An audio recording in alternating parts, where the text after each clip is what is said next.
ہر وہ زخم جو لفظوں کی صورت اسے دے چکا تھا، کتنی چوٹیں تھیں، کتنے تشدد تھا، کتنی نفرت تھی، کتنا بڑا عذاب، کتنی بڑی سزا تھی یہ، اس نے ایک لمحے کے لیے بھی نہیں سوچا اگر وہ تمام کی تمام باتیں جھوٹ ثابت ہوئیں تو میری وجہ سے آنٹی کو بہت دکھ پہنچا ہوگا، وہ بھی تک اسی غم میں تھے، اس کے لیے آئی ایم ایکسٹریملی سوری۔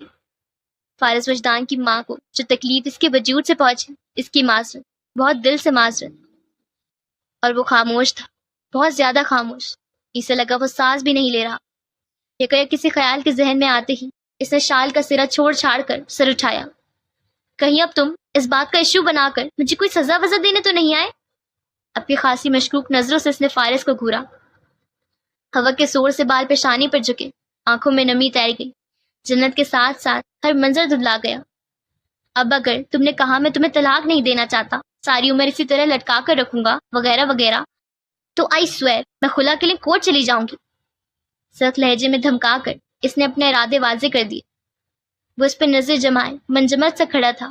جنت کمال اس سے کبھی نہیں ڈری تھی، نہ 15 سال پہلے، نہ 15 سال بعد۔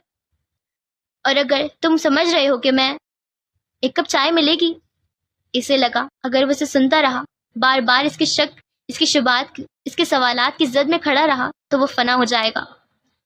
جنت کمال نے اچنبے سے اسے دیکھا، یہاں اس کی جان پر بنی ہوئی تھی، اور اس امیر زادے کو چائے کا کپ چاہیے تھا، وہ بھی رات کے 2:30 بجے۔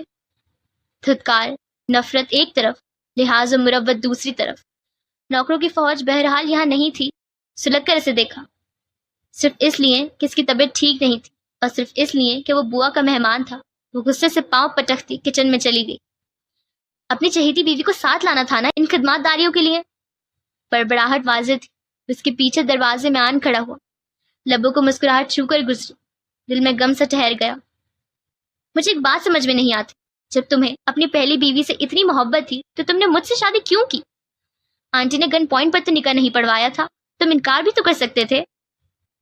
خاموشی، مکمل خاموشی۔ سلنڈر جلا کر کیتلی رکھی، دودھ ڈالا۔ بھلے سے تمہیں برا لگے، لیکن ایک بات ہے، تمہاری چوائس بہت بری ہے۔ ادینہ زبیر ایک بار پھر اپنے تمام تر غرور، حسن اور نزاکت کے ساتھ اس کے حواسوں پر چھا گئی تھی، تو بھڑاس نکالنا ضروری ہو گیا تھا۔ ممی کی چوائس اچھی ہے۔ ہاں بالکل، بے ساختہ کہہ گئی، مگر اگلے ہی لمحے، اگلے ہی پل، جب سمجھ میں آیا کیا کہہ دیا ہے تو گالوں پر سرخی دوڑ گئی۔ لب بیچ کر خود کو دل ہی دل میں کوسا اور لب سی لی کہ اب وہ کچھ نہیں بولے گی۔ خاموشی سے اس کی طرف پشت کیے چائے بنا کر کپ میں انڈیل کر مڑی تو کچن کے دروازے پر وہ نہیں تھا۔ اپنا مگ ساتھ رکھ کر وہ کمرے میں آ گئی۔ سامنے ہی وہ بیڈ پر ہلکی سی کھانسی کے زد میں بیٹھا تھا، ٹشو کا پیک ہاتھ میں تھا۔ روشنی میں اب اس نے دیکھا تو آنکھیں سرخ اور کنارے سوجے ہوئے لگ رہے تھے۔ اس نے چائے پیش کر دی۔ بسکٹس نہیں ہیں؟ وہ جانے کے لیے مڑی، پھر ضبط کر کے پلٹی۔ بسکٹس کے ساتھ ایک گلاس پانی بھی رکھ دیا۔ اپنا مگ ہاتھوں میں لیے دروازے میں جا کھڑی ہوئی، چند لمحوں تک اسے گھورتی رہی کہ اب وہ کچھ بولے گا اور اپنی آمد کی وجہ بتائے گا، مگر فارغ وجدان چائے اور بسکٹ کے ساتھ انصاف کرتے ہوئے اسے مکمل نظر انداز کر چکا تھا۔ وہ اندر تک سلگ اٹھی۔ تمہیں پتا ہے یہاں بوا کے گھر میرے لیے کتنے رشتے آ چکے ہیں؟ آخر اسے یہ باور بھی تو کروانا تھا کہ وہ کوئی گری پڑی لڑکی نہیں، اور اگر فارغ وجدان کو کئی لڑکیاں مل سکتی ہیں تو اسے بھی اپنانے والے بہت ہیں۔ وہ چائے میں بسکٹ ڈبو کر کھاتے ہوئے لمحے بھر کے لیے رکا۔ بوا تو ہنس کر ٹال دیتی ہیں، انہیں ہمارے معاملات کا علم نہیں کہ ان میں بہت غور کر رہی ہوں۔ ایک رشتہ مجھے اپنے لیے مناسب لگا ہے۔ بوا کا دور پرے کا رشتہ دار ہے، بیوی کی ڈیتھ ہو چکی ہے، تو چھوٹی چھوٹی سی بیٹیاں ہیں، لڑکا بھی کوئی زیادہ بڑی عمر کا نہیں ہے۔ تم سے طلاق کے بعد مجھے اپنے لیے بھی کچھ سوچنا ہے۔ اب میں کہانیوں کی ہیروئن کی طرح یہ نہیں کہہ سکتی کہ پلیز مجھے اپنا نام دے دو، میں ساری عمر اسی نام کے سہارے تنہا رہنا چاہتی ہوں، بلا بلا بلا۔ باقاعدہ چہرے کے اتار چڑھاؤ کے ساتھ ہاتھ جلا کر کہا۔ چائے میں بسکٹ ڈبو کر منہ تک لے جاتے فارغ نے رک کر نظر اٹھائی۔ بسکٹ ٹوٹ کر چائے میں گرا، اس کا دل بھی۔ مگ ہاتھوں میں لی، اس سے 10 قدم کے فاصلے پر اب وہ میز پہ چڑھی بیٹھی تھی۔ پیچھے کھڑکی پوری کی پوری کھلی ہوئی تھی، ہوا کے زور سے دوپٹہ ڈھلک کر کندھے پر آ گرا تھا۔ شہد بالوں کی لٹیں پونی سے نکل کر چہرے کے اطراف میں ڈلی ہوئی تھی۔ تمہارے لیے رشتے آ رہے ہیں تو کہ نہیں آ سکتے؟ آئیبرو چڑھا کر پوچھا۔ وہ اپنی چائے کی طرف متوجہ ہو گیا۔ جنت کمال نہیں بدلی تھی۔ ویسے میں تم سے کچھ دنوں تک رابطہ کرنے والی تھی، میرا سبان بھی تمہارے گھر رہ گیا ہے، تم نے کہیں پھکوا تو نہیں دیا؟ ناک اونچی کر کے ظاہر کیا اسے تب صرف اپنے سامان سے مطلب ہے۔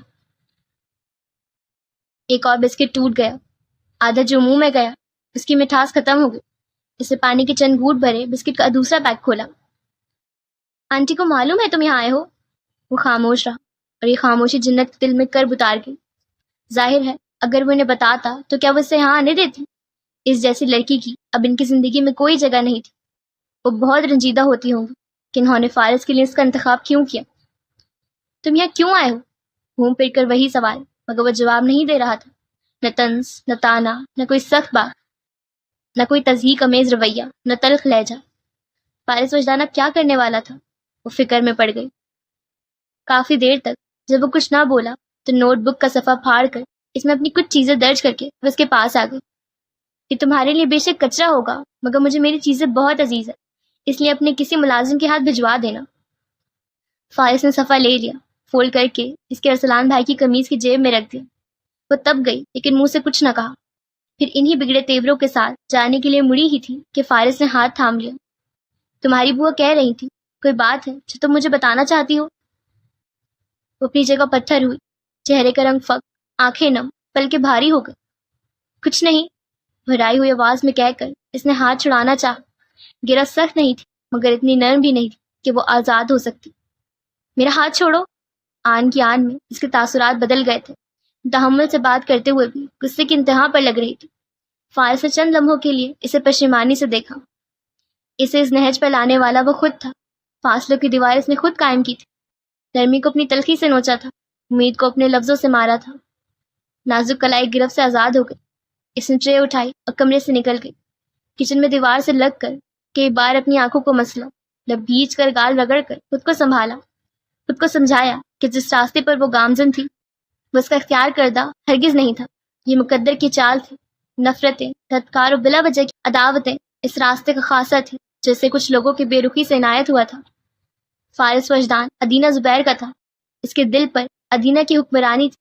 اس کی زندگی میں جنت کمال کی کوئی گنجائش نہ پہلے تھی نہ اب ہو سکتی تھی۔ جو طے ہو چکا تھا اسے قبول کر کے اسے ہر صورت اپنے سفر کو جاری رکھنا تھا، اسے کمزور نہیں پڑنا تھا۔ وہ نیچے چلی گئی، اپنی چارپائی پر لیٹ کر آسمان کو دیکھتے وہ مسلسل اپنے رونے پر قابو پاتی رہی۔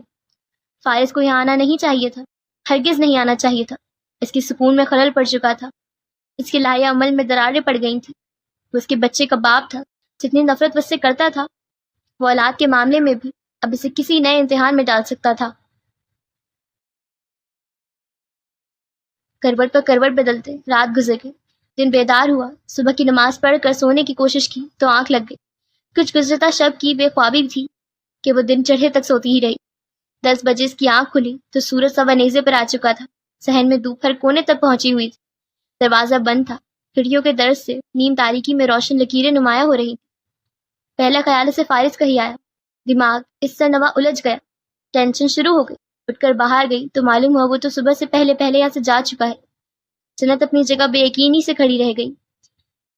ضرور تو نے ہی اسے کچھ کہا ہوگا۔ صابروبر سے سخت خفا تھی، تیری وجہ سے وہ بخار میں گھر چھوڑ کر چلا گیا۔ بے دلی سے دہی کے ساتھ پراٹھا کھاتے ہوئے وہ آنکھوں میں ابھرتی نمی کو پرے دھکیلتی رہی۔ بوا کے سوال، ان کا غصہ، ان کی ناراضگی اور ساری سچویشن کو کسی طور نہ سمجھنے کا یہ عمل اسے شدید اذیت سے دوچار کر رہا تھا۔ اب کیا وہ اس کے پاؤں پکڑتی کہ وہ اسے طلاق نہ دے؟ خود کو جتنا بے مول کرنا تھا وہ کر چکی تھی۔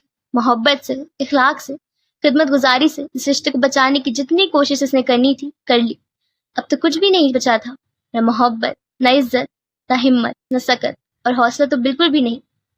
اب تو برداشت بھی آخری حد کو چھو رہی تھی۔ وہ پھر سے کسی امتحان میں نہیں پڑنا چاہتی تھی، پھر کوئی غلط قدم نہیں اٹھانا چاہتی تھی۔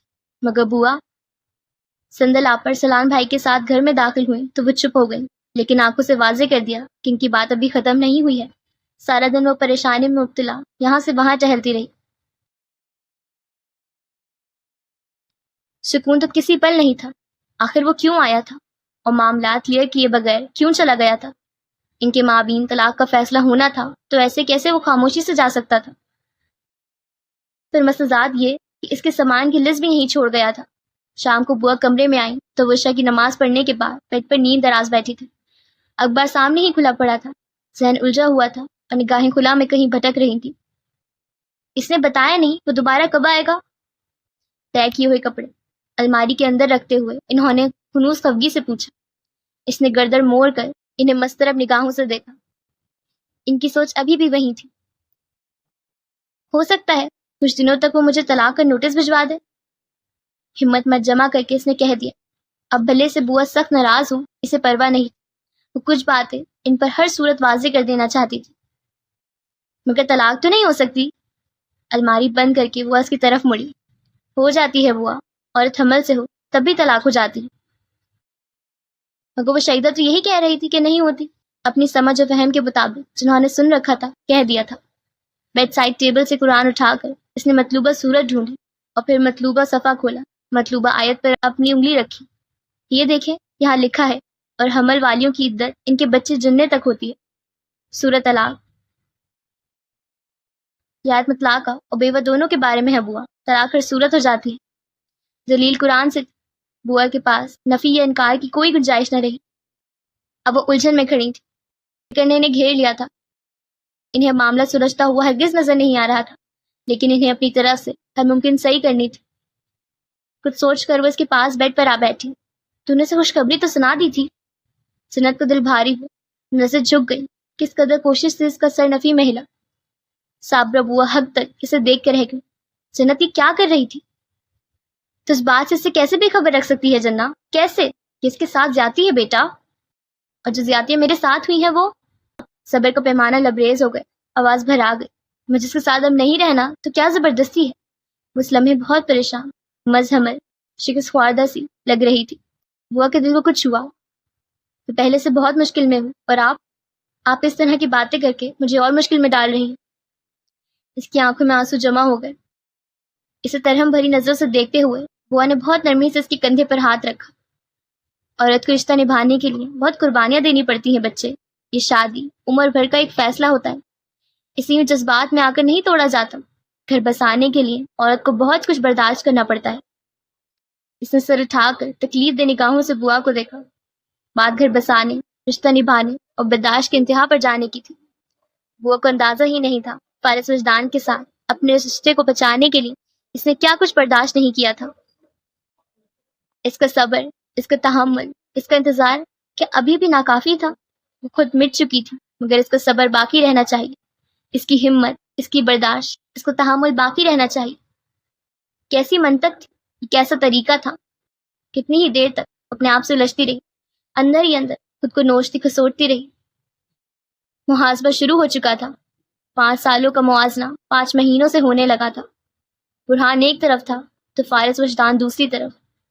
2 گھروں کے درمیان ایک ویران گلی میں تنہا لاوارث کھڑی تھی وہ۔ دروازے دونوں طرف سے بند تھے اور وہ خود کو جانچ رہی تھی، دل میں جا کر، روح کی گہرائیوں میں اتر کر، ماضی کی تکلیفوں کو سہتے ہوئے، مستقبل کا خوف اٹھاتے ہوئے۔ اس کے اندر کی الجھنیں بڑھ گئیں، سوال بڑھ گئے، اضطراب بڑھ گیا۔ سر اٹھا کر اس نے بوا کو دیکھا۔ اب تک جانے وہ گھر بسانے سے متعلق اس سے کتنے گڑ بتا چکی تھی۔ ان کے لب متحرک تھے، آنکھوں سے ایک آس، چہرے سے ایک امید جھلک رہی تھی۔ بہت پیار سے اسے سمجھا رہی۔ وہ ایک بات تو بتائیں۔ ایک لمحے کو خاموش ہوئی تو اس نے اخبار سمیٹ کر ایک طرف رکھ دیا، ذرا سا آگے سرک کر ان کے قریب ہوئی۔ عورت نکاح نامے پر سائن کس لیے کرتی ہے؟ نم آنکھوں میں ایک سادہ سا سوال لیے وہ اب ان سے پوچھ رہی تھی۔ بوا کو اس کا سوال سمجھ میں نہیں آیا۔ ذلت، دھتکار، بے عزتی، طنز، تحقیر، محرومیوں کے لیے؟ یہ سب برداشت کرنے کے لیے شادی کی جاتی ہے؟ اس عذاب کو جھیلنے کے لیے قبول ہے کہا جاتا ہے؟ بوا کو سکتا سا لبوں کو جنبش دے کر کچھ کہنا چاہا، مگر آواز نے ساتھ نہ دیا۔ جنت یہ کیا پوچھ رہی تھی؟ اس نقطے کی طرف کیوں جا رہی تھی جس نقطے سے یہ رشتہ آغاز پکڑتا تھا؟ وہ ایجاب و قبول کی گھڑی، جب 2 لوگ ایک ہوتے تھے، اور جب 2 لوگ ایک ہوتے تھے تو رشتہ نبھانے کے معاملے میں وہ 2 لوگ کیوں ہو جاتے تھے؟ سفر کا سارا بول صرف ایک کے کندھے پر کیوں آ جاتا تھا؟ رشتہ بچانے کی ساری محنت پھر کسی ایک فریق کو کیوں کرنی پڑتی تھی؟ شادی ہمارے نبی صلی اللہ تعالیٰ علیہ وسلم کی سنت ہے۔ کیا ہمارے نبی کی سنت یہ کہتی ہے اپنی عزت فنا کر دیں، اپنا وجود مٹا دیں، اپنے حق کے لیے آواز نہ اٹھائیں اور ظلم برداشت کریں اور مرتے دم تک کرتے جائیں؟ بوا بے بسی سے اسے دیکھ کر رہ گئی۔ آپ ہی مجھے سمجھا دو کہ گھر بسانے کا، رشتہ نبھانے کا کون سا طریقہ ہے بوا؟ اس کی آواز کب کپائی۔ عورت نفسیاتی مریضہ ہو جائے اور اف تک نہ کرے، اندر سے مر جائے، مٹ جائے، فنا ہو جائے، لیکن آہ تک نہ کرے۔ 22 سالہ جنت کمال، ڈاکٹر مصطفیٰ کی نواسی، تتلیوں کے پیچھے بھاگنے والی، پریوں کی باتیں کرنے والی، وہ کہہ رہی تھی اور بوا سے دیکھ رہی تھی، اسے سن رہی تھی۔ وقت اور حالات نے اسے کتنا بڑا کر دیا تھا، اس کی سوچ کتنی پختہ ہو گئی تھی، اس کی باتوں میں کتنا وزن آ گیا تھا۔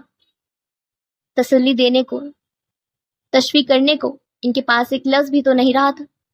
وہ جو کچھ سہ کر آئی تھی اور جن حالات سے گزر کر وہ ان تک پہنچی تھی، اس کا سفر، اس کا راستہ، اس کی مجبوری سمجھے بغیر اس کی ہر بات کیسے رد کر سکتی تھی، کیسے جھٹلا سکتی تھی، کیسے؟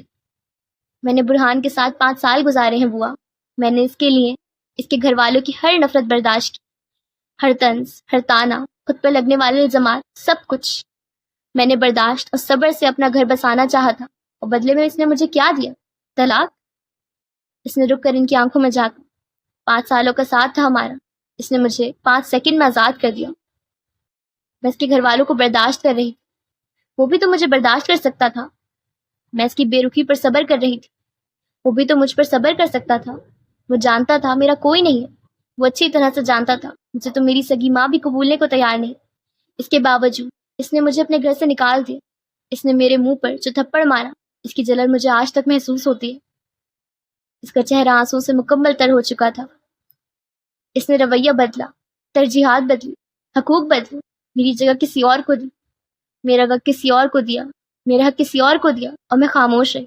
آخر کس لیے؟ اس کی آواز بھی صرف اس لیے کہ میرا گھر بچا رہے۔ مجھے بتائیں میرا وہ گھر پھر کیوں نہیں بچا؟ کیوں ٹکڑے ٹکڑے ہو کر میری آنکھوں کے سامنے بکھر گیا؟ جنت کے آنسو، اس کی سسکیاں، اس کا درد، اس کے سوال انہیں تکلیف پہنچا رہے تھے۔ وہ آنکھوں میں نمی لیے اسے دکھ سے سن رہی تھی۔ مجھے خود سے نفرت ہوتی ہے بوا، غصہ آتا ہے، میں خاموش کیوں رہی؟ میں نے یہ سب کیوں ہونے دیا؟ میں نے خود کو اتنا کیوں جھکایا، اتنا کیوں گرایا؟ میں نے اپنے حق کے لیے آواز کیوں نہیں اٹھائی؟ اگر میں وقت سے پہلے خود کو اسٹیپ اٹھا لیتی، اگر میں جو برہان سے الگ ہو جاتی، تو امی کم از کم اس صدمے سے تو نہ مرتی کہ ان کی بیٹی ایک قاتلہ ہے۔ یہ ڈرامہ، یہ ہنگامہ تو نہ ہوتا بوا، میری وجہ سے میری بہنیں امی سے جدا تو نہ ہوتی، میری طرح وہ بھی یہ رشتہ تو نہ کھوتی۔ بوا نے بے ساختہ اس کا ہاتھ تھام، اسے مزید روتا ہوا نہیں دیکھ سکتی تھی۔ میں نے اپنے فارس کے رشتے کو بچانے کی ہر ممکن کوشش کی ہے بوا، آپ خود بتائیں کون لڑکی چاہے گی اس کی دوسری شادی بھی ختم ہو جائے، اسے دوسری بار بھی طلاق ہو جائے؟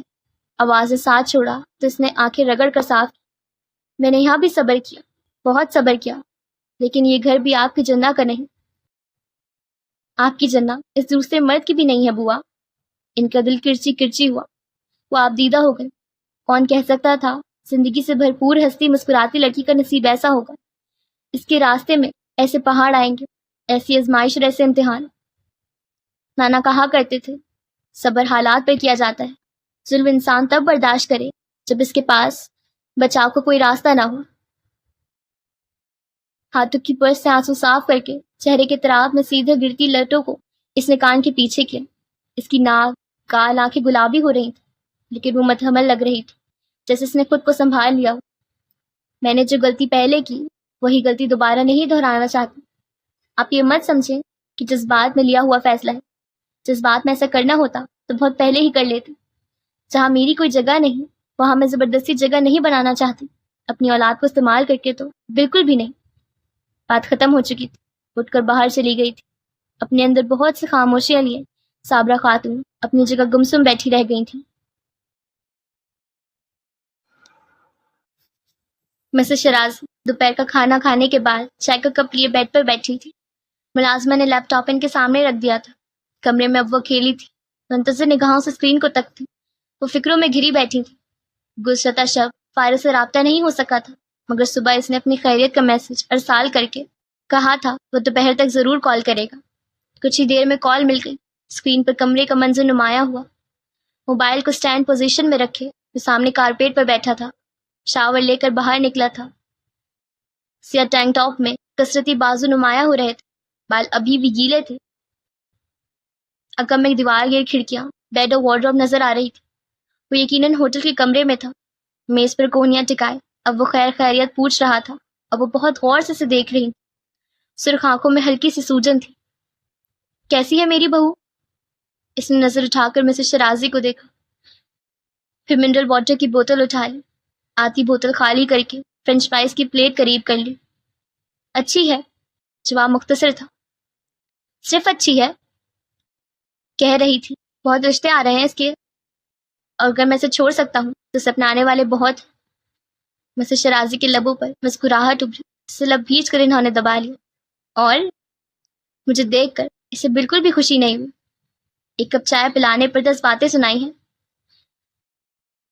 اسے لگتا ہے یقیناً میں اسے کوئی سزا دینے آیا ہوں، بتاتے ہوئے فرینچ فرائز بھی کھا رہا تھا۔ اچھا، انہوں نے گود میں کشن رکھ لیا۔ وہ چاہتی ہے وعدے کے مطابق اب میں اسے آزاد کر دوں، نہ کیا تو وہ خلا کے لیے کورٹ چلی جائے گی۔ اور اس آخری بات پر مسز شرازی فارس کو بغور دیکھنے لگی۔ وہ جنت سے ملنے کے بعد کچھ حد تک پرسکون تھا، مگر آنکھوں میں ابھی بھی فکر، غم ٹھہرا ہوا نظر آ رہا تھا۔ اور تم نے کچھ نہیں کہا؟ رک کر اس نے نظریں اٹھائیں، اپنی ماں کو دیکھا۔ وہ بچوں کا سا اشتیاق لیے اب اسے دیکھ رہی تھی۔ وہ جذبز ہوا۔ ان کا بیٹا سب خاموشی سے سنتا رہا ہوگا، ایسا تو نہیں ہو سکتا تھا، لیکن ایسا ہو چکا تھا۔ اس نے پلیٹ سے ہاتھ اٹھا لیا، پانی کی بوتل خالی کر کے سائڈ ٹیبل پر رکھ دی۔ میں اسے کہنا چاہتا تھا وہ مجھے معاف کر دے، میرے ساتھ واپس آ جائے، مگر نہیں کہہ سکا۔ سر اٹھا کر ایک بار پھر ان کی طرف دیکھنے لگا۔ کیوں نہیں کہہ سکے؟ پہاڑ جتنی اذیتیں برداشت کرنے والے کے لیے چند لفظ بھاری، چند لفظ مشکل پڑ گئے تھے۔ صرف ایک لفظ سے تو سب ٹھیک نہیں ہو سکتا ممی، 5 مہینوں کی اذیت ہے، 5 منٹ میں تو ختم نہیں ہو سکتی۔ اس کا لہجہ، اس کا انداز، اس کی آواز، آنکھیں اور تاثرات، ان کا دل ڈوبا۔ وہ میرے کہنے پر کبھی واپس نہیں آئے گی، اور زبردستی میں نہیں کرنا چاہتا۔ سر جھکائے وہ قالین کے ریشوں پر داہنے ہاتھ کی انگلی سے لکیریں کھینچ رہا تھا۔ عمل غیر ارادی تھا، کانٹے کا نشان، منفی اور جمع، پھر جمع سے منفی کا نشان۔ کوشش بھی نہیں کی اور رد ہو جانے پر یقین کر لیا؟ انہوں نے نرمی سے پوچھا۔ میں نے اسے بہت دکھ دیے ہیں ممی۔ اس کا سر جھکا ہوا تھا، دیوار گھیر کھڑکیوں سے ترچھی ہو کر سورج کی کرنیں سیدھا اس کے بالوں پر پڑ رہی تھیں۔ ہیزل آنکھوں کا رنگ بھی عیاں، حزن عیاں اور درد بھی عیاں تھا۔ تم مداوع بھی تو کرنا چاہتے ہو؟ مداوع سے پہلے اعتبار اہم ہے ممی، وہ مجھ پر کبھی اعتبار نہیں کرے گی۔ منفی جمع کا کھیل اب ختم ہو چکا تھا۔ وہ سرج کو ایک گمسم بیٹھا تھا، پچھتاووں میں گھرا ہوا، وقت، نصیب اور قسمت کے اس انوکھے کھیل کو سمجھنے کی کوشش کرتا ہوا۔ کوئی اور بھی تو ہو سکتی تھی جس سے اس کا نکاح ہوتا۔ جنت کمال ہی کیوں، ڈاکٹر مصطفیٰ کی نواسی ہی کیوں؟ اس کی بلا وجہ کی نفرت اور دعوتوں کا سامنا جنت کمال کے حصے میں ہی کیوں آیا؟ اس کی تکلیف بڑھ گئی، ندامت بڑھ گئی، درد بڑھ گیا۔ مسز شرازی اب کسی گہری سوچ میں گم بالکل خاموش بیٹھی تھی۔ وہ بھی چپ تھا، کہنے کو جیسے مزید کچھ نہ رہا تھا۔ راستے مسدود، دیواریں مضبوط اور حصار پھر سے قائم ہونے لگا تھا۔ میں خود کو قصوروار سمجھتی ہوں، یہ جانتے ہوئے بھی کہ وہ میرے موسم ڈاکٹر مصطفیٰ کی نواسی ہے۔ میں نے اس کے لیے یہ مشکل راستہ چنا۔ فارس وجدان اذیتوں میں گھر گیا۔ تم شادی نہیں کرنا چاہتے تھے، میں نے تمہیں مجبور کیا، میں نے غلط کیا۔ میں صرف اتنا چاہتی تھی تم ماضی کو بھلا کر اپنی زندگی نئے سرے سے شروع کرو۔ بیوی آئے گی، بچے ہوں گے تو سب ٹھیک ہو جائے گا۔ لیکن شاید میں غلط تھی، شاید میں غلط ہوں۔ ظلم تو پھر ظلم ہے، اور چونکہ فیصلہ میرا تھا تو میں خود کو بری الزامہ نہیں سمجھتی۔ ممی، اس نے بے بسی سے کہنا چاہا، مگر انہوں نے ہاتھ کے اشارے سے اسے روک دیا۔ مجھے تم سے یہ امید نہیں تھی فارس، بالکل بھی نہیں تھی۔ برسر جھکا گیا۔ بیوی کے ساتھ ساتھ ماں کا دل بھی بری طرح سے دکھا چکا تھا۔ عادل احمد کو ایڈریس بھیج دو، میں تمہاری طرف آنا چاہتی ہوں۔ انہوں نے اتنے اچانک کہا کہ وہ حیرت زدہ سا بیٹھا رہ گیا۔ اس کی ماں یہ کیا کہہ رہی تھی؟ آپ یہاں آئیں گی؟ میں مزید انتظار نہیں کر سکتی، مجھے اپنی بہو سے ملنا ہے۔ تمہارے اس کے مسئلے اپنی جگہ، گھر اس نے میری وجہ سے چھوڑا ہے کہ آنٹی کو وہ باتیں پتہ چل گئیں جو پتہ نہیں چلنی چاہیے تھی۔ جو میرا رشتہ ہے وہ کسی صورت ختم نہیں ہو سکتا۔ اسے شدید حیرت میں مبتلا کر کے انہوں نے اکثر کو آواز دی۔ بیٹھے بیٹھے ملازموں کو کپڑے کا آرڈر جاری کیا، ضروری سامان کی پیکنگ، کھانے کا انتظام، آن کے آن میں سب طے پائے جانے لگا۔ موسم کیسا ہے؟ یہاں وہاں سارے حکم نامے جاری کر کے انہوں نے فارس سے پوچھا۔ بارش کی وجہ سے کچھ ٹھنڈ ہے۔ اس کے لب ہلے۔ وہ شوق میں نہیں تھا مگر شوق میں ہی لگ رہا تھا۔ اب بائی ایئر نہیں، میں بائی کار آنا چاہوں گی، انہوں نے واضح کیا۔ راستے میں ہم اقصیٰ کے گاؤں سے بھی ہوتے آئیں گے۔ کیوں اقصیٰ؟ جی جی بالکل، اقصیٰ کی خوشی سے بھرپور آواز۔ سنت آپ ہی آنے والی تھی، اس کی خوشی الگ، ماں سے ملنے کی خوشی الگ، اور مسز شرازی کے ساتھ اتنی بڑی گاڑی میں سفر کرنے کی الگ۔ سفر لمبا ہے ممی، ایسے سفر لمبے ہی ہوتے ہیں۔ اگلے کئی لمحے وہ خود پر خاموشی طاری کیے بیٹھا رہا۔ ایک ریکویسٹ ہے ممی۔ بولو، وہ فارس کی آنکھوں میں دیکھ کر فکر مندی، کچھ کھو دینے کا خوف واضح طور پر دیکھ سکتی تھی۔ وہ جو کہہ رہا تھا اسے سنتے ہوئے ایک بار پھر ان کا دل ڈوبا تھا۔ بات ختم ہوئی تو انہوں نے چند لمحے کچھ سوچ کر اس بات میں سر ہلا دیا۔ کال ڈسکنیکٹ ہوئی، چہرہ غائب ہوا۔ بالوں میں انگلیاں چلاتے ہوئے اس نے میز پر ہیڈ ڈاؤن کر لیا۔ دیوار گر کھڑکیوں کے اس پار آسمان پر روئی کے گالوں جیسے بادل سورج کی کرنوں سے دہکتے ہوئے نظر آ رہے تھے۔ سنو، تم لوٹ آؤ نا، کہ دل ہے درد سے بوجھل، سکون ایک پل نہیں ملتا، کہیں بھی دل نہیں لگتا۔ سنو، سنسان ہو تم بن، بہت ویران ہو تم بن، مجھے سانسیں نہیں آتی کہ میں بے جان ہوں تم بن۔ سنو، بکھرا ہوا ہوں میں، سہارا چاہتا ہوں، تمہارے لوٹ آنے کا اشارہ چاہتا ہوں۔ بھور میں ہوں بہت دن سے، کنارہ چاہتا ہوں۔ سنو، تم لوٹ آؤ نا، کہ مجھ پر ہجر طاری ہے، عجب بے اختیاری ہے، نہیں طلب کسی شے کی، طلب ایک بس تمہاری ہے۔ سنو، تم بھی نہیں رہنا، دکھوں کو اب نہیں سہنا، یہ خالی ہاتھ ہے میرے، تم ان میں پیار بھر دو نا، میری تکمیل کر دو نا۔ سنو، تم لوٹ آؤ نا، سنو، تم لوٹ آؤ نا۔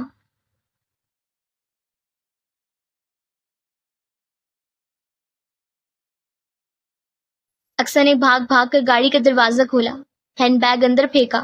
عادل احمد اپنی جگہ ذرا محتاط سا کھڑا تھا، چونک کر اسے دیکھنے لگا۔ اتنا بڑا سا چشمہ زرد، سبز و سرخ رنگوں کے امتزاج کہ اس کپڑوں والی کی ناک سے بار بار پھسلا جا رہا تھا۔ تیاری سے لگ رہا تھا کہیں شادی پر انوائٹڈ ہے، مگر اندازہ خاص سے تباکن تھے۔ نہ ہیل کی پرواہ تھی، نہ چوڑیوں کی، نہ اتنے لمبے ایئرنگ کی، اور چمکیلے دوپٹے کی چمک اور ستاروں کے مرکزی دروازے سے یہاں تک بکھرے نظر آ رہی تھے۔ اتنا کچھ تو وہ گاڑی کی ڈگی میں رکھ چکی تھی، اور ابھی بھی اس کا سامان ختم نہیں ہو رہا تھا۔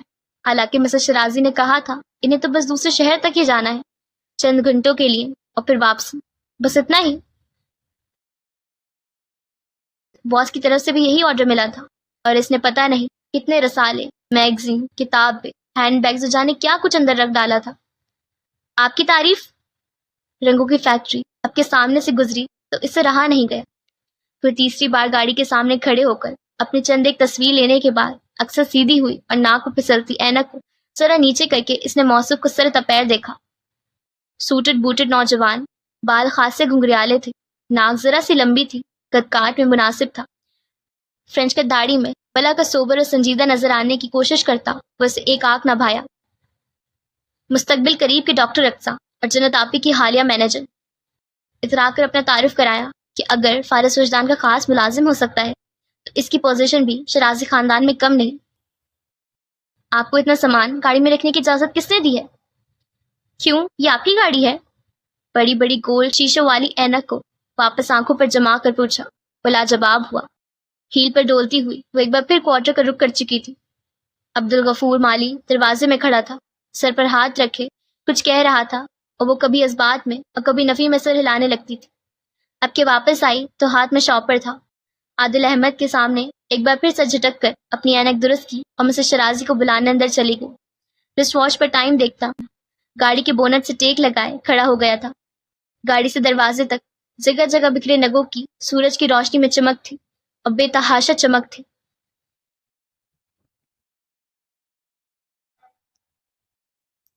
سپہر کا سورج غروب ہو رہا تھا، اندھیرے بڑھ رہے تھے، روشنیاں مٹ رہی تھیں، منزل واضح ہو کر بے نام تھی اور راستے آسان ہو کر مشکل ہو رہے تھے۔ دل اندیشوں میں گھرا ہوا تھا، کیفیت عجیب سی ہو رہی تھی۔ مسز شرازی کی آمد کے متعلق جاننے کے بعد سے وہ اپنی جگہ سر جھکائے بالکل خاموش بیٹھی تھی، دوپٹے پہ گرفت جمائے، نگاہیں جھکی ہوئی، آنسو بھرتے، پلکوں پر جھکتے، پھر ٹھہر جاتے، رونے پر قابو پائے وہ خود کو آنے والے وقت کے لیے تیار کرنا چاہ رہی تھی مگر کر نہیں پا رہی تھی۔ آنکھوں کے سامنے ایک ہی منظر، ایک ہی لمحہ، ایک ہی ساتھ بار بار گزر رہی تھی۔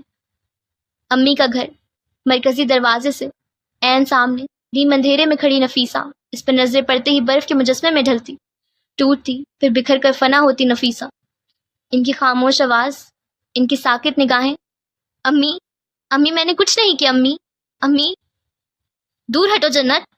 ایمان چیختے ہوئے اسے پرے دھکیلا تھا، پلکیں جھپکا کر اس نے آنکھوں کو مسل ڈالا، پھر نظروں کا زاویہ بدلا، دوبارہ بدلا۔ پہلے وہ دیوار کو دیکھ رہی تھی، اب الماری پر نظریں جمائے بیٹھی تھی، پھر اس نے رخ بدل کر دروازے پر نظریں ٹھہرا لی تھی۔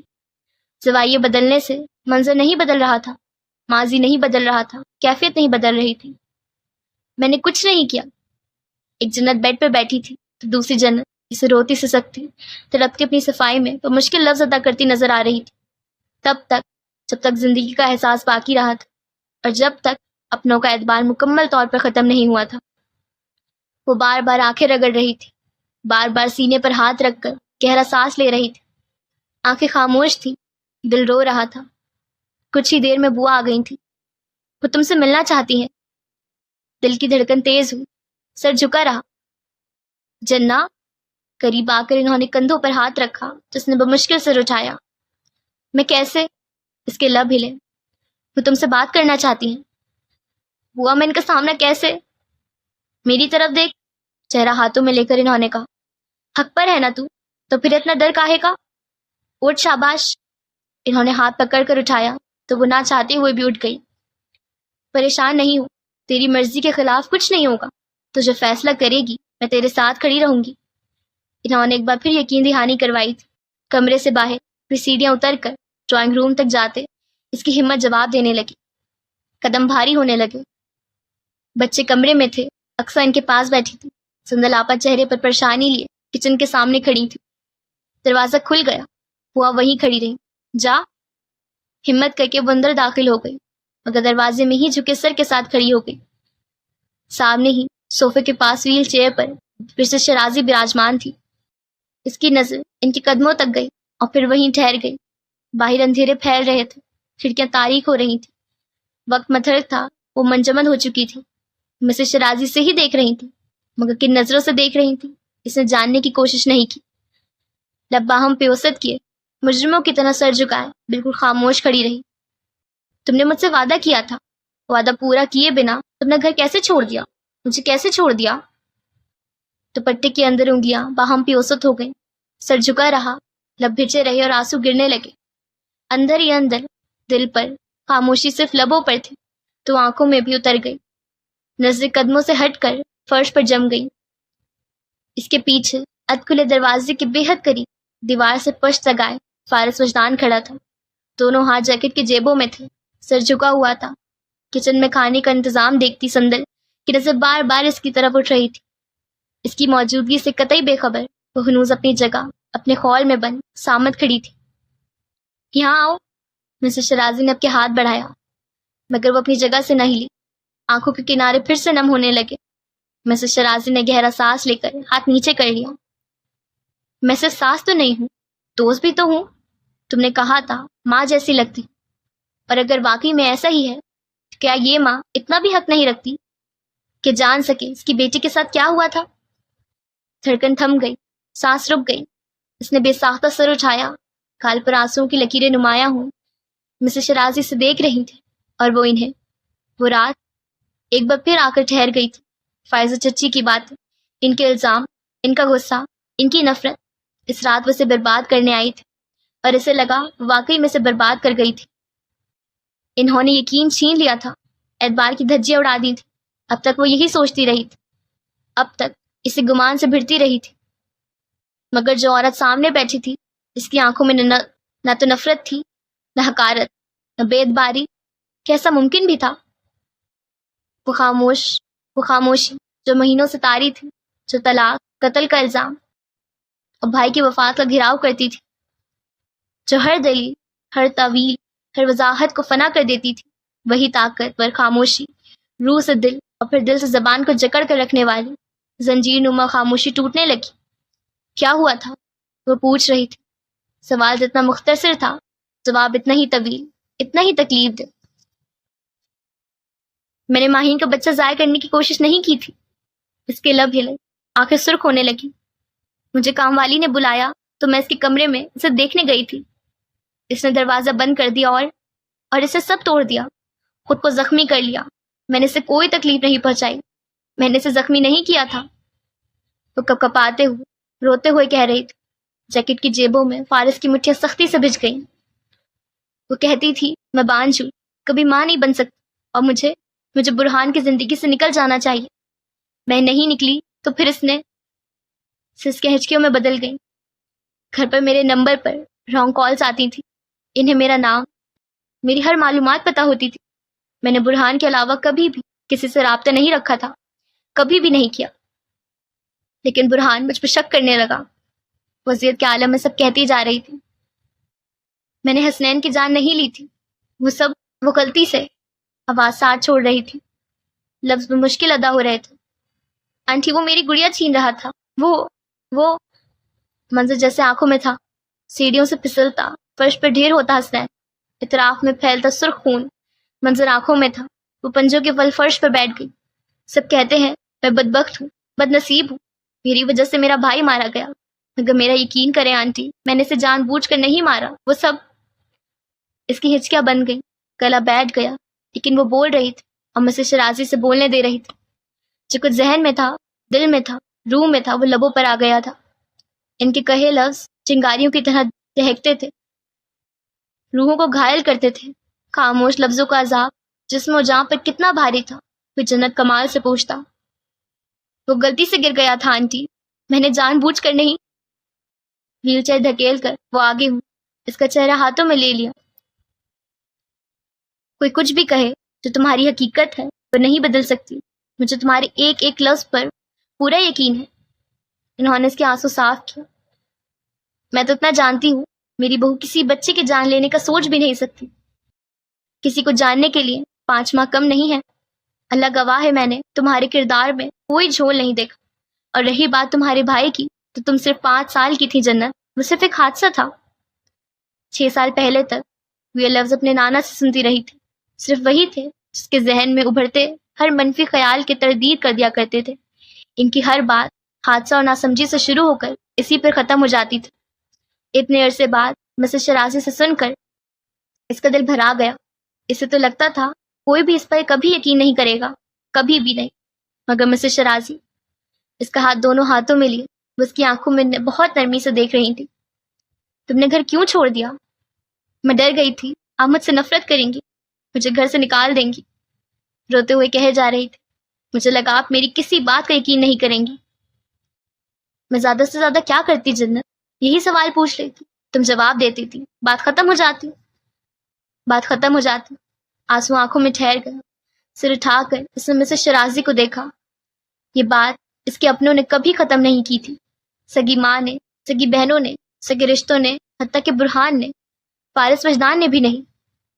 میں بہت پریشان تھی، مجھے کچھ سمجھ میں نہیں آیا۔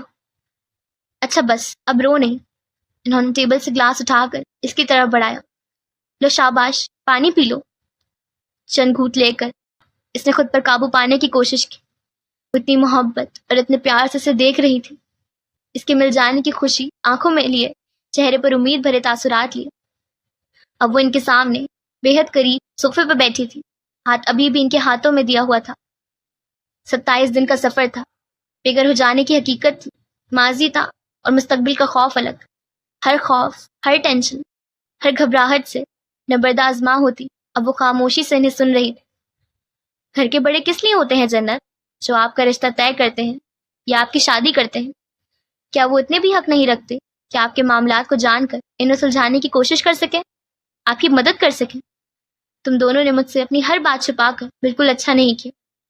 وہ صحیح معنوں میں اب خفا لگ رہی تھی۔ کچھ حیرت سے انہیں دیکھ کر رہ گئی۔ اس نے ابھی تک فارس کے رویے سے متعلق تو کوئی بات ہی نہیں کی۔ کیا انہیں شک تھا یا وہ جان گئی تھی؟ اگر ہاں، کیسے جان گئی تھی؟ کہ فارس نے، دل نے دلیل دی، ذہن نے فوراً تردید کر دی۔ اس نے کچھ ہمت جمع کی، لفظ ترتیب دیے۔ میں نے ایک اور بات بھی آپ سے چھپا لی۔ آواز ایک بار پھر بھر آئی۔ سمجھ میں نہیں آ رہا تھا کہ کیسے بتائے۔ ان کی مزید ناراض مول نہیں لینا چاہتی تھی۔ تم نہ بھی بتاؤ تو کوئی بات نہیں، وہ سمجھ رہی تھی یقیناً یہ بھی خاندان سے متعلق کوئی بات ہوگی۔ بتانا ضروری ہے، آپ کی گال رگڑ کر صاف کیے۔ اچھا بتاؤ۔ اتنا تو وہ رو رہی تھی۔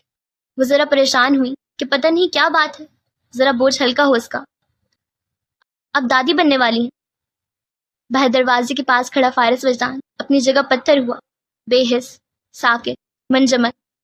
ہاسپٹل کے کوریڈور میں اسٹریچر کے پہیوں کی حرکت، لگژری فلیٹ کے لاؤنج میں کافی ٹیبل پر رکھا سفید کاغذ، ڈریسنگ ٹیبل سے ایک جھٹکے سے سب بکھرتے دودھ یا ہاتھ، ان گنت سوال لیے، شک و شبہات کے دائرے میں معلق ہوتا اس کا وجود، سوالیہ نشان ہوتی اس کی ذات، مبہم ہوتا اس کا نام، مسخ ہوتی اس کی پہچان۔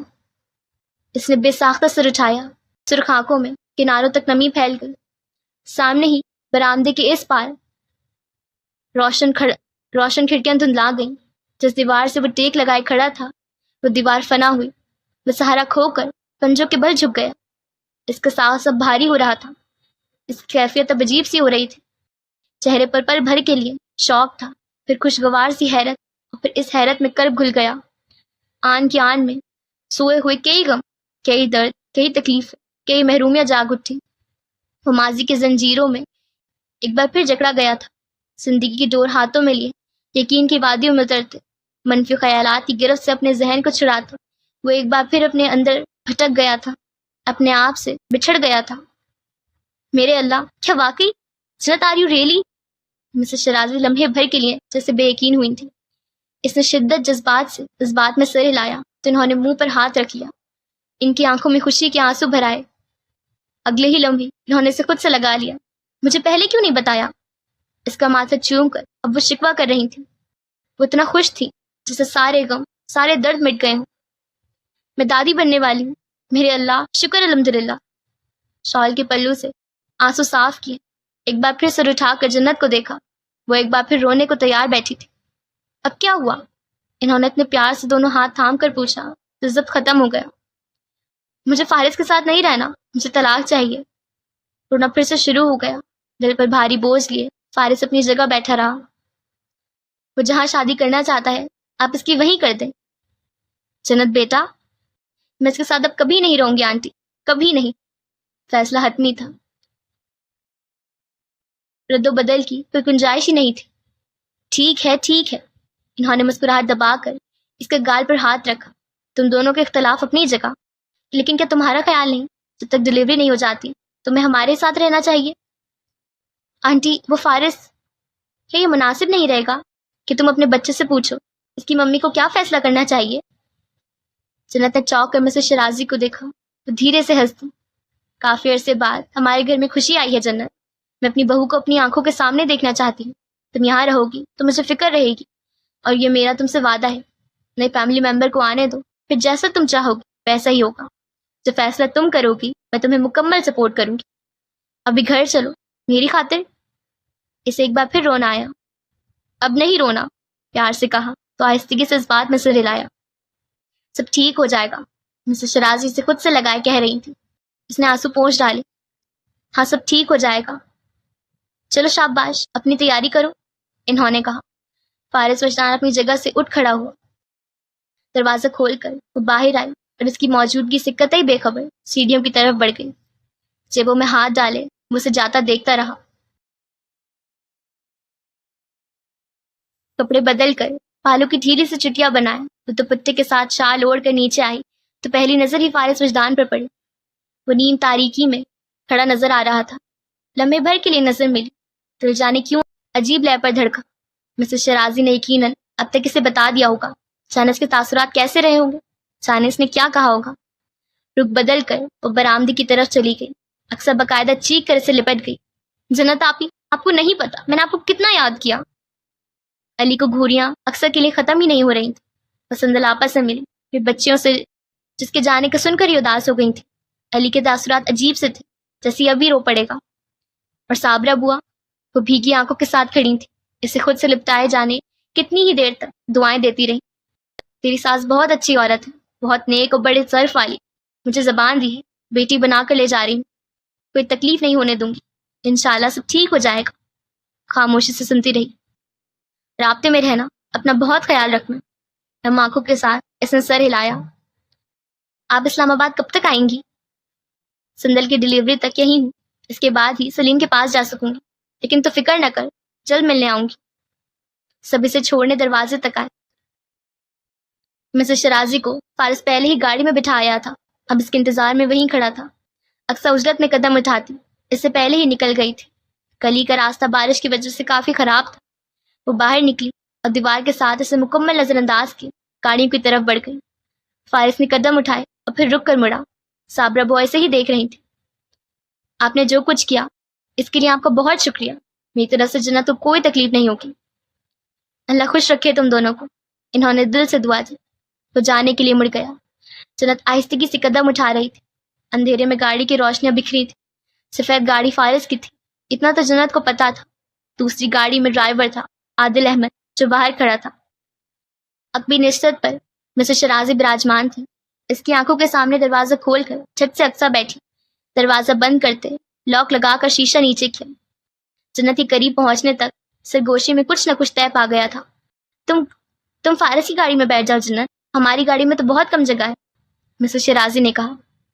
ہاں ہماری گاڑی میں تو بالکل بھی جگہ نہیں ہے۔ اقصیٰ مزید پھیل گئی۔ ہم خود اتنی مشکل سے بیٹھے ہوئے ہیں، کیوں مسٹر عادل؟ لگے ہاتھوں عادل احمد سے بھی مشورہ لیا۔ اس پونگی کو تو کچھ سمجھ میں نہیں آیا کہ اتنی بڑی گاڑی میں جنت کمال کی جگہ کیوں نہیں ہو سکتی تھی، لیکن جب اقصیٰ نے آنکھوں ہی آنکھوں میں کوئی 1000 اشارے دے دیے تو جی میم بالکل، جی ہاں بالکل جگہ نہیں ہے، آپ اس طرف آ جائیں۔ ساتھ ہی ادب سے ہاتھ دراز کر کے فارس کی گاڑی کا راستہ دکھایا۔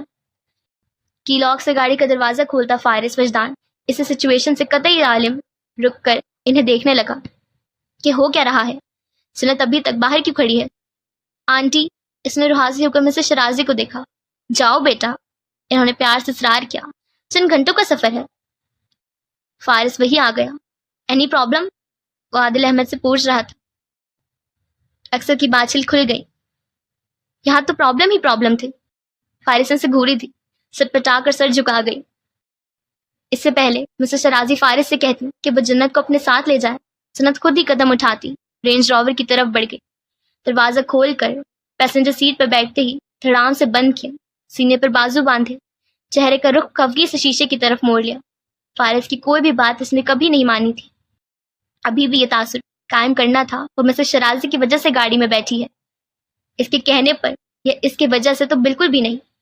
اور اس تمام صورتحال کو سمجھتے ہی فارس کے لبوں پر اداس سی مسکراہٹ ابھر آئی۔ Thanks mummy. مسز شرازی کی طرف کا دروازہ کھول کر وہ اندر کو جھکا۔ سب کچھ مجھے ہی کرنا پڑ رہا ہے، تم بھی کچھ کرو۔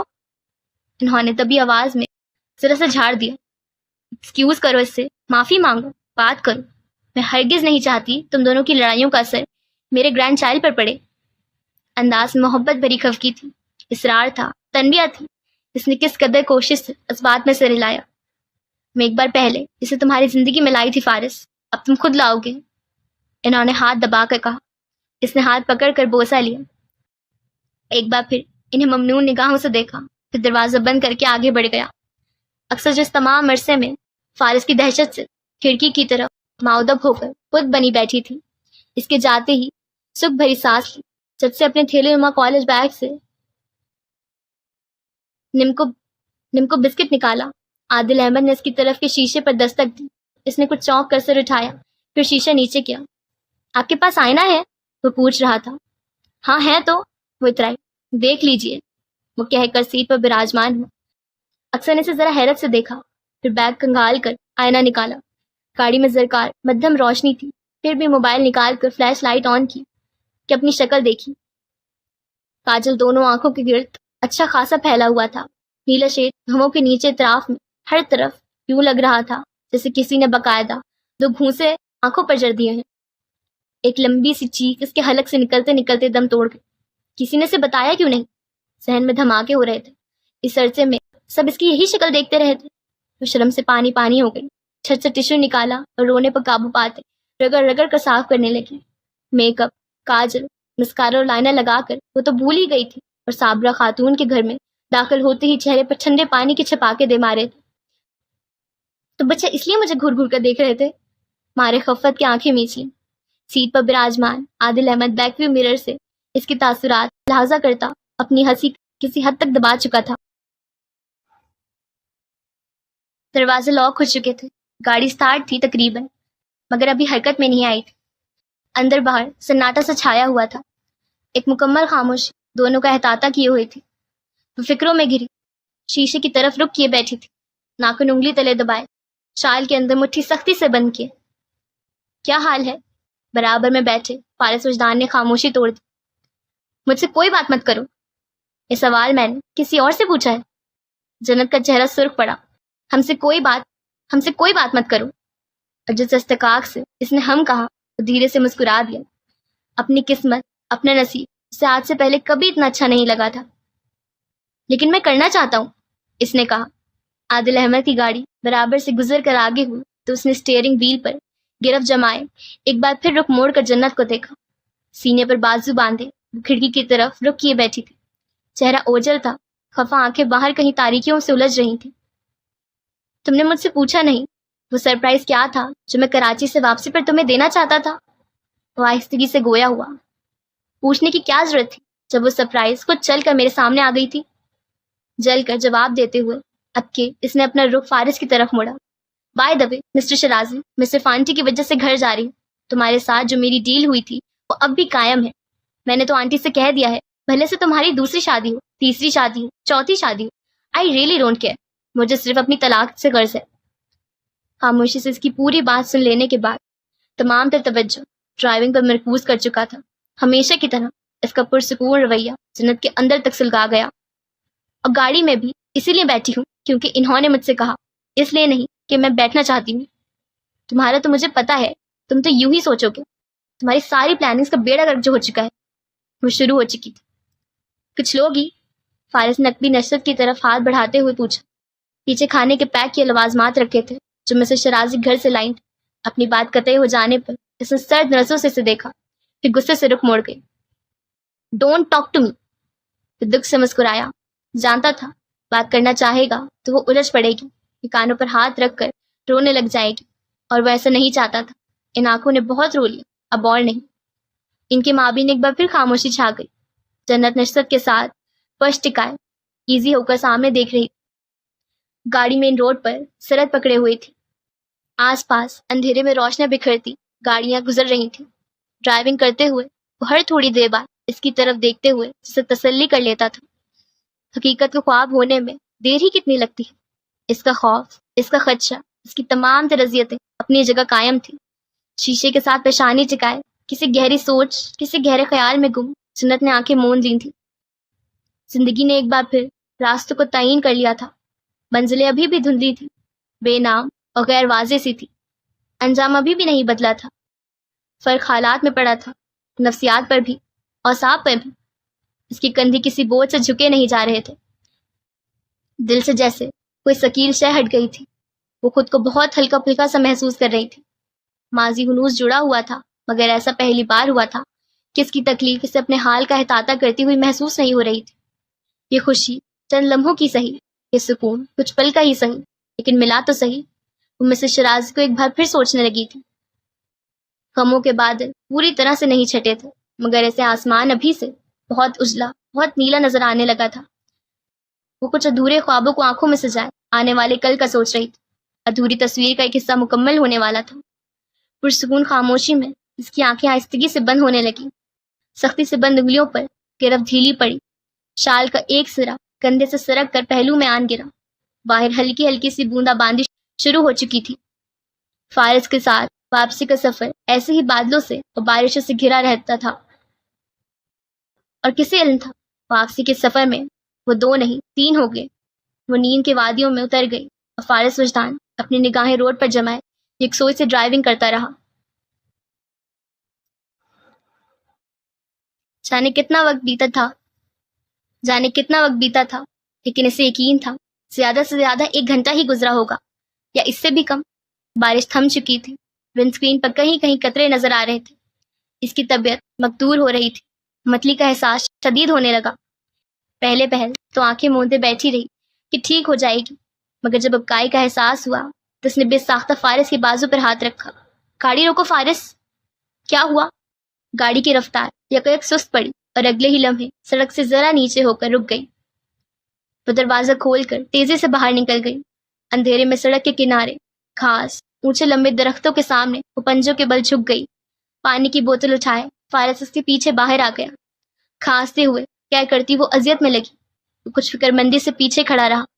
وہ اٹھ کر سیدھی ہوئی تو اس نے پانی کی بوتل بڑھائی۔ اس نے بوتل لے کر منہ ہاتھ دھویا۔ اس کی آنکھوں میں نمی تیر رہی تھی، سانس بھاری تھا۔ ہمت کر کے قدم اٹھانے لگی تو فارس نے آگے ہاتھ کیا، جو کہ بغیر کسی تردد کے اس نے تھام لیا۔ شاید اسے ڈر تھا وہ گر نہ جائے۔ کپ کپاتا ہوا سرد ہاتھ فارس کے ہاتھ میں دیے وہ پیسنجر سیٹ پر بیٹھ گئی۔ Are you all right? مجھ سے پوچھ رہا تھا۔ بھاری سانسوں کے ساتھ اس نے اس بات میں سر ہلایا۔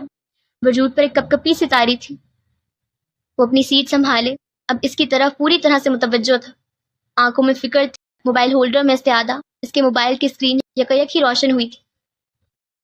اے آر کے نام سے کال آ رہی تھی، چند ایک میسیجز کی نوٹیفیکیشن بھی۔ فارس نے کال ڈسکنیکٹ کر دی۔ پیچھے کہیں دور اور بہت دور کسی گاڑی کی ہیڈ لائٹس تاریک ہو گئی تھیں۔ اب کی بار اس نے اجازت نہیں چاہی تھی۔ ہاتھ بڑھا کر اگبی نصرت سے ڈنر باکس کھولا۔ کیما مٹر، فرائڈ چکن، میٹھے میں کھیر ہے، فروٹ ٹرائفل بھی۔ اس نے کھانے گنوائے کہ شاید اب وہ کچھ کھا لے۔ تم گھر سے اتنا کچھ لائے ہو؟ ذرا حیران ہو کر اس کی طرف مڑی۔ نیند سے بھری ہوئی بے آرام آنکھیں بے تحاشا رونے کی وجہ سے سوجی ہوئی لگ رہی تھیں۔ ممی لائی ہیں۔ ہاں وہی لا سکتی ہیں، تم سے مجھے ایسی کوئی امید ہی نہیں۔ فارس اسے دیکھ کر رہ گیا۔ وہ کچھ دیر پہلے تک اس کے آفر کرنے پر بھی انکار میں سر ہلائے ناراضی کی دیوار قائم کیے بیٹھی تھی، تو اب خود اٹھ کر پیچھے چلی گئی تھی۔ دروازہ بند ہوا تو فارس نے گردن موڑ کر پیچھے دیکھا۔ گاڑی کے زرکار ڈوم لائٹس آن کیے اور وہ باکس وغیرہ دیکھ رہی تھی۔ بوا کے گھر سے آتے وقت ٹھیک سے کھانا بھی نہیں کھا سکی تھی۔ اپنے لیے پلیٹ میں پلاؤ نکالا، ساتھ ہی چکن کا لیگ پیس رکھا۔ گاڑی اشتہار انگیز کھانوں کی خوشبو سے بھر گئی۔ لاؤ یہ میں کھول دیتا ہوں۔ رائتے کا ننھا سا باکس اس سے نہیں کھل رہا تھا۔ کھولو گی میں خود ہی، اس نے کہا، مگر یاد آیا اگر ایک خراش برداشت نہ کرنے والی کی گاڑی کے اندر رائتے کا کوئی ایک قطرہ بھی گرا تو وہ کتنا ہنگامہ کرے گا، کیونکہ جس طرح سے وہ کھولنا چاہ رہی تھی تو یہی ہونا تھا۔ تمیز سے باکس اسے دیا، جسے کھول کر اس نے واپس کر دیا۔ ایک پلیٹ میرے لیے بھی۔ پلاؤ کا تیسرا چمچ منہ تک لے جاتے اس نے رک کر فارس کو دیکھا۔ ناگواری سے بھویں سکڑ کر اپنی پلیٹ ایک طرف رکھی، دوسری پلیٹ میں پلاؤ نکالا، ساتھ ہی لیگ پیس، رائتا، سلاد وغیرہ ڈال کر فارغ ہوئی تو پتہ چلا وہ کب کا اس کی پلیٹ اٹھائے کھانا شروع بھی کر چکا تھا۔ تم، لب بھیج کر اسے کچھ سخت سست کہنا چاہا مگر رک گئی۔ سمجھتے کیا تھا یہ خود کو؟ پانی چاہیے؟ فارس نے اپنی بوتل سے آدھا پانی پی کر بقایا اس کی طرف بڑھایا۔ اسے گھورتی ہوئی اپنی پلیٹ پر جھک گئی۔ تمہارا بچا ہوا نہیں چاہیے؟ اوکے، ویسے بھی یہ آخری ہے۔ اس نے بوتل دوبارہ لبوں سے لگانا چاہی۔ ادھر دو مجھے۔ غصے سے جھڑک کر بوتل کھینچی۔ مرچیں بھی تو لگ رہی تھیں، شاید رائتے میں زیادہ تھی۔ مسکراہٹ ضبط کرتے ہوئے وہ رخ بدل گیا۔ اگبی نرست پر آلتی پالتی ماری وہ اب کھانے کھا رہی، بہت آرام میں تسلی سے، چہرہ کرب سے آری، آنکھیں درد سے کھالی، لاپرواہ سا انداز، جسے گاڑی میں اس کے ساتھ تو کوئی تھا ہی نہیں۔ اپنے آپ میں مگن، اپنے رزق سے انصاف کرتی۔ بیک ویو مرر اس پر ایڈجسٹ کیے وہ اس پر نگاہیں جمائے بیٹھا رہ گیا تھا۔ 15 سال پہلے اپنی ساری خفگیاں، ناراضیاں بلائے وہ اس سے بہت خوش اخلاقی سے ویلکم کیا کرتی تھی۔ کیا وہ آج بھی ایسا کر پائے گی؟ نہیں۔ تبسم مٹ گیا، شاید نہیں، حزن ٹھہر گیا اور درد بڑھ گیا۔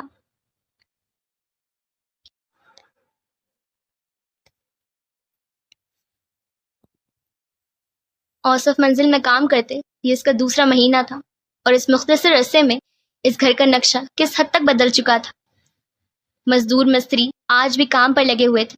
نچلی منزل پر سامنے والے 2 کمروں کو روغن کیا جا رہا تھا۔ اوپر والا پورشن نیا تعمیر ہوا تھا۔ اب دروازوں اور کھڑکیوں کا کام باقی رہ گیا تھا۔ پلاٹ کی قسطیں ادا ہو چکی تھیں، اسٹور کھل گیا تھا، گاڑی خرید لی گئی تھی، فرنیچر نیا ہو چکا تھا، صوفے بدل چکے تھے، ہر کمرے میں مہنگے نفیس سٹائلز بھی لگوائے جا رہے تھے۔ مہینے کے آخر تک طارق صاحب کی بیٹی کی شادی تھی۔ وہ اس گھر کی ملازمت تھی۔ تو جہیز کی تیاریاں خود اپنی آنکھوں سے دیکھ رہی تھی۔ سمرین نے اپنے لیے مہنگا ترین فرنیچر پسند کیا تھا۔ روز شاپنگ کے لیے بازاروں کے چکر لگتے تھے، مہنگے مہنگے برانڈڈ کپڑے، جیولری، میک اپ وغیرہ خریدے جاتے تھے۔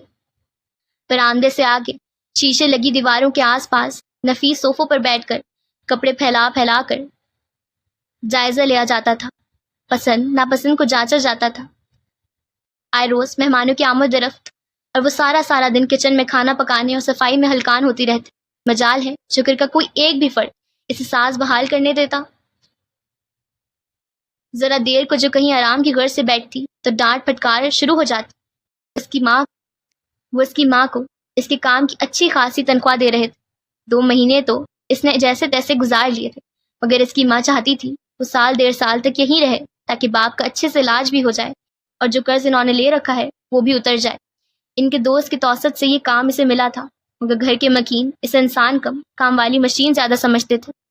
اوپر سے سال بھر کے بچے کی ذمہ داری بھی اسے سونپ رکھی تھی، جو گھر سے ہنسل الگ تھلگ اسٹور روم نما کمرے میں اس کے ساتھ ہی ہوتا تھا، اور ہمیشہ کی طرح کچن میں انتہا کی گرمی برداشت کرتے، گھر آئے مہمانوں کے لیے مینگو شیک بناتے۔ وہ بھول چکی تھی پچھلے 1.5 گھنٹے سے غائب ہے اور بچے کمرے میں اکیلا ہے۔ گھر کے مکینوں کے پاس تو انتظام تھا، مگر اس کا اسٹور نما کمرہ اس آسائش سے مکمل طور پر محروم تھا۔ وہ عجلت میں ٹرے اٹھائے ڈرائنگ روم میں گئی، سب کو جوس سرو کیا، اور اس سے قبل پھر سے کوئی حکم نامہ جاری ہوتا وہ عجلت میں قدم اٹھاتی کچن کے عقبی دروازے سے اپنے اسٹور روم نما کمرے میں آ گئی۔ پسینے سے شراب ہوئی، گرمی سے نڈھال بچہ رو رو کر ہلکان ہو چکا تھا۔ اسے دیکھتے ہی ہاتھ اٹھائے اس کی طرف لپکنے لگا۔ روبی کے دل کو کچھ ہوا، اسے بازو میں بھرے کچن میں لے گئی۔ معاف کر دو یار، میں تو بھول ہی گئی۔ گلاس میں ٹھنڈا پانی ڈال کر اس کے لبوں سے لگایا تو وہ اپنے ننھے ننھے ہاتھوں ٹھنڈے گلاس پر جمائے یوں پانی پینے لگا، صدیوں کا پیاسا ہو۔ بال ماتھے سے چپکے ہوئے تھے، چہرہ ناک آنکھیں گلابی ہو رہی تھیں۔ وہ اتنا پیارا تھا کہ دل چاہتا دیکھتے جاؤ، مگر اس پیارے سے بچے کی قسمت کتنی خراب تھی۔ باپ مر چکا تھا، ماں اسے بھائیوں کے در پر چھوڑ کر گئی تو پھر پلٹ کر خبر نہ لی تھی۔ رشیدہ سے اس نے سنا تھا وہ صرف اپنی ماں کی فوتگی پر آئی تھی، اور اس کے بعد اس نے بھولے سے بھی اس گھر کا رخ نہیں کیا تھا۔ یہ اتنی بڑی گاڑی میں بیٹھ کے آئی تھی، تدفین کے بس کچھ ہی دیر بعد نکل گئی۔ وہ کاؤنٹر ٹیبل کے پاس اسے لیے کھڑی تھی۔ سمرین اپنے کمرے کی صفائی کا حکم دینے آئی تو بچے کو اس کے ہمراہ کچن میں دیکھ کر سیخ پا ہو گئی۔ کتنی بار کہا ہے اسے گھر میں مت لایا کرو۔ بی بی جی، بجلی کب کی گئی ہوئی ہے تو کمرے میں بڑی گرمی ہے۔ وہ ناگواری سے ایک نظر بچے کو دیکھتی اسے اپنے کمرے کی صفائی کا آرڈر دے کر چلی گئی۔ اسے بازو میں اٹھائے سمرین کے کمرے میں آ گئی، بچے کو ایک جگہ بٹھایا۔ اب یہاں سے مت ہلو، میرے کو کام کرنے دو۔ بچے نے اسے معصوم آنکھوں سے دیکھا اور اپنی جگہ بیٹھا رہا۔ ٹوٹی ہوئی کھلونا کار جس کی گود میں رکھی تھی اسے جھنجھوڑتا ہلاتا وہ ہمیشہ کی طرح بہت خاموش اور بہت پرسکون تھا۔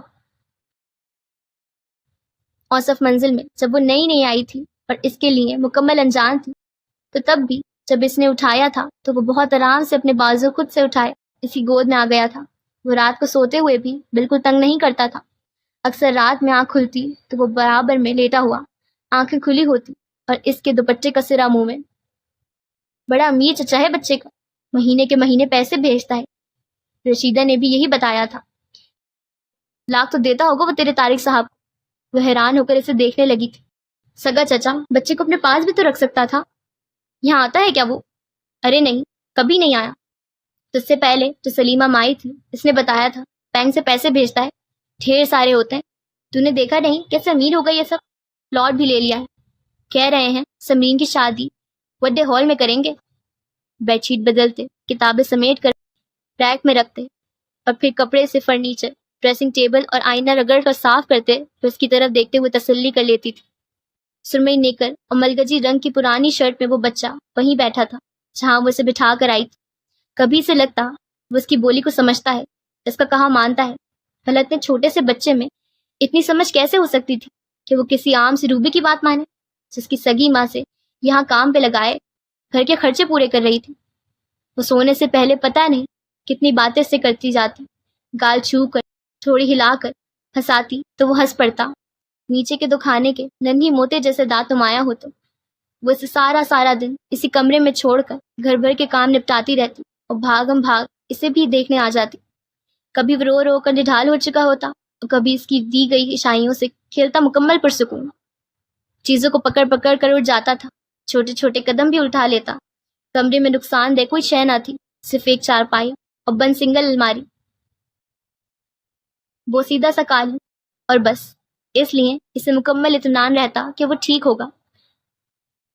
پنکھا چلائے وہ صفائی میں مگن تھی۔ بڑی بیوی نے کمرے میں اسے اور بچے کو دیکھا تو سیخ پا ہو گئی۔ اچھی خاصی جھاڑ پھیلانے کے بعد ایک عدد تھپڑ بھی جڑ دیا۔